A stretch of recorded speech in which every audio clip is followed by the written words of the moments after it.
10월 18일 화요일입니다. 오늘 새벽 우리에게 주시는 하나님의 말씀은 사사기 11장 1절로부터 7절까지 말씀입니다. 길르앗 사람 입다는 큰 용사였으니 기생이 길르앗에게서 낳은 아들이었고 길르앗의 아내도 그의 아들들을 낳았더라.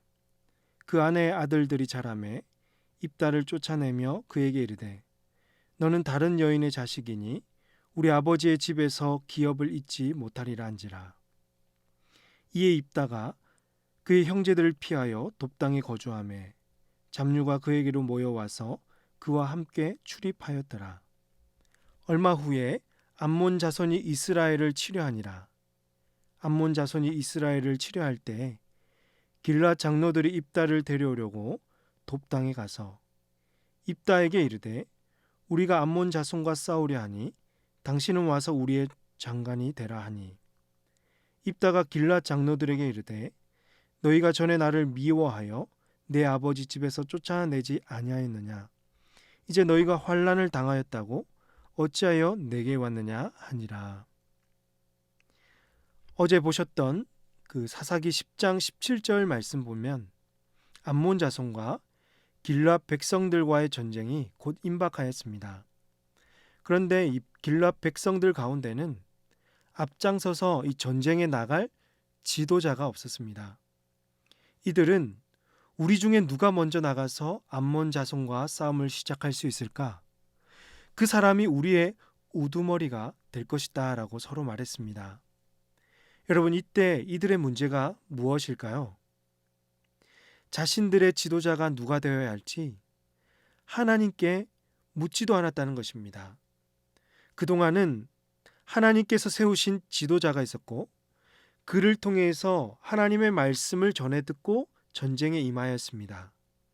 하지만 이처럼 시대가 타락하고 우상들을 섬기면서 모든 결정을 하나님께 맡기지 않고 자기들끼리 상의하고 결정해서 어쨌든 지도자는 용맹스럽고 큰 용사가 되어야 한다고 인간적으로 생각해온 것입니다.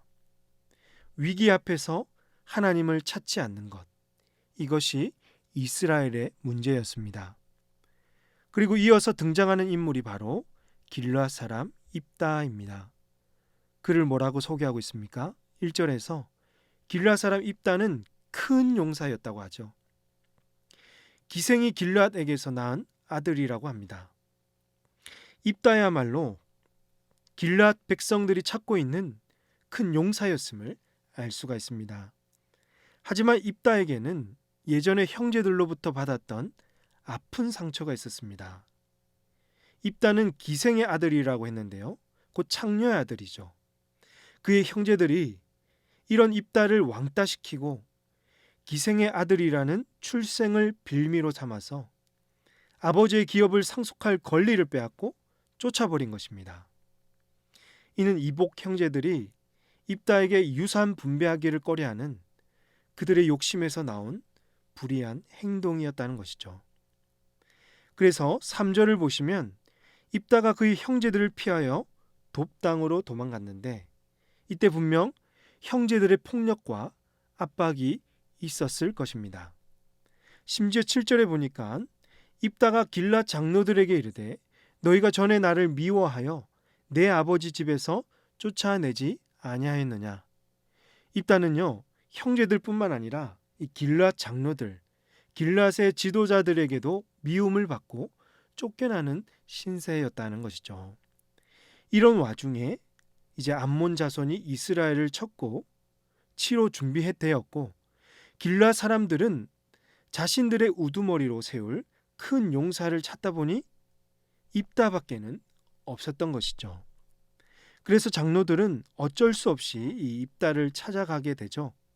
그리고 5절 말씀 보시면 암몬 자손이 이스라엘을 치려할 때 길르앗 장로들이 입다를 데려오려고 돕당에 가서, 그리고 6절 입다에게 이르되 우리가 암몬 자손과 싸우려 하니 당신은 와서 우리의 장관이 되라 하니, 장관이 되라는 것은 자신들의 지휘관, 대장, 왕이 되라는 말과 같습니다. 이 제안을 들은 입다의 심정은 어땠을까요? 아니, 날 미워하고 때리고 유산 분배하기 싫어서 쫓아낼 때는 언제고, 자신들이 이제 암몬 자손들에게 당할 것 같으니까 이제 와서 하는 말이 나보고 장관이 되어 달라고, 참 어이가 없고 기가 막혔을 것입니다. 7절을 보십시오. 입다가 길앗 장로들에게 이르되 너희가 전에 나를 미워하여 내 아버지 집에서 쫓아내지 아니하였느냐?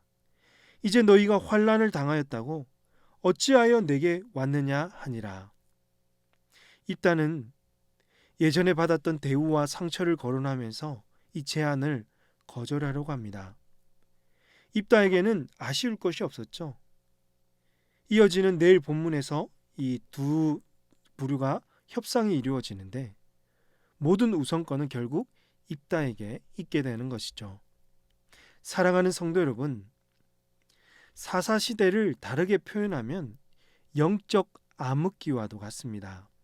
위기의 순간에 하나님께 부르짖고 회개하는 것처럼 보이지만 실제로 무엇을 결정하고 삶을 살아가는 그 순간에는 안타깝게도 하나님이 계시지 않습니다. 오늘도 백성들이 입다를 정하는 것을 보셨지만 이 세상은요, 온통 인간적인 방법과 생각으로 사람을 세우고 정하고 또 행동하기 일쑤입니다. 백성들이 했던 회개는 잠시 위기를 벗어나기 위한 몸짓에 불과했던 것입니다. 그런데 여러분, 또 한편으로 다르게 생각할 것은 이런 영적 암흑기에도 사람이 세워지고 백성들이 대적들로부터 피하도록 이 길을 열어주시는 하나님을 보면서 이럴수록 하나님의 자비와 긍휼을 더 선명하게 드러내고 계신다는 것을 생각해 볼 수가 있는 것이죠. 이런 백성들 가운데서도 일하시고 역사하시는 그 자비의 하나님을 만나면서 우리 인생 중에 하나님의 은혜와 긍휼이 없으면 한순간도 살 수 없음을 고백할 수밖에 없는 것입니다. 그렇습니다. 사랑하는 성도 여러분, 여러분에게 위기가 찾아올 때, 또 여러 가지 인생의 문제들이 찾아올 때 여러분은 누구를 가장 먼저 생각하십니까? 무엇을 가장 먼저 의지하고 계시죠? 오늘 우리가 가장 먼저 생각하고 의지해야 될 분은 하나님이십니다. 하나님을 찾아야 하는 것입니다. 세상적인 방법을 찾고 사람들의 경험과 조언을 구하기보다 가장 먼저 하나님이 생각나야 하고 하나님의 말씀을 가장 먼저 펼쳐야 하는 것이죠. 여러분의 골방에서 하나님께 구하고 찾고 두드릴 때 그곳에서부터 문제 해결이 시작되고 위기가 평안으로 바뀌게 될 줄로 사랑하는 성도 여러분, 믿으시길 바랍니다. 우리의 인생을 지키시는 분은 이 세상이 아닙니다. 오직 하나님 한 분밖에 없습니다.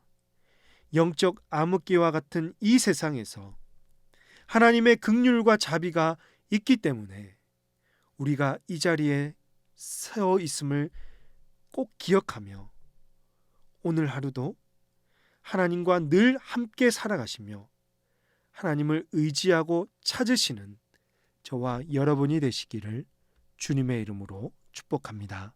기도하시겠습니다. 하나님 아버지, 부족한 저희들에게 자비와 긍휼을 베풀어 주시고 살아갈 힘을 더해 주시니 감사합니다. 이 세상에 살아갈 때 위기도 찾아오고 여러 가지 삶의 문제들이 많은데 이럴 때일수록 하나님을 찾게 하여 주시고 하나님의 말씀대로 살아가게 하여 주시옵소서. 세상 사람들처럼 결정하고 또 세상의 방식과 유행을 따르지 말게 하여 주시고 그 가운데서도 우리를 살리시고 건지시는 하나님의 자비와 긍휼을 구하는 우리 모든 성도들 되게 하여 주시옵소서. 이 모든 말씀을 우리 구주 예수님의 이름으로 기도하옵나이다. 아멘.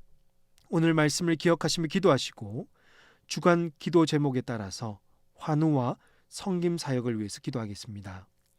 여러 가지 암 수술과 시술하신 성도님들, 오랫동안 입원하시고 요양병원에서 치료 중이신 우리 성도님들의 안전과 건강을 지켜달라고 치유와 회복이 있도록 기도해 주시기 바랍니다. 또 우리 교회 내 사회봉사 사역과 모든 성김 사역을 통하여서 우리 지역 이웃들에게 예수님의 사랑과 복음을 증거할 수 있는 축복의 통로가 될 수 있도록 합심해서 이 시간 기도하도록 하겠습니다.